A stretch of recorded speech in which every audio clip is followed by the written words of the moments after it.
అచ్యుతాపురంలో జరిగిన ప్రమాదంలో మృతి చెందిన హారిక కుటుంబ సభ్యులను బీజేపీ చీఫ్ పురంధేశ్వరి పరామర్శించారు.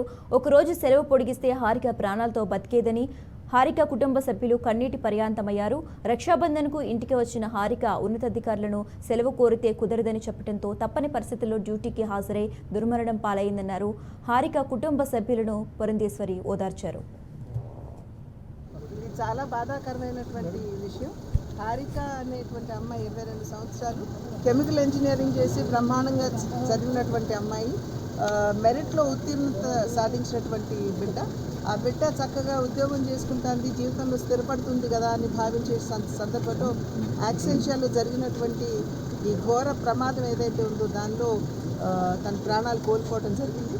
ఇవాళ ప్రభుత్వానికి నేను ధన్యవాదాలు తెలియజేస్తున్నాను. కుటుంబానికి అండగా నిలబడుతూ ₹1 పరిహారం కూడా చెల్లించారు. అయినా కూడా ఏ పరిహారం కూడా నిజంగా బిడ్డను తీసుకురాలేదు. ఆ తల్లి యొక్క కడుపు కోత ఏదైతే ఉందో అది చూస్తుంటే వర్ణనాతీతంగా ఉంది.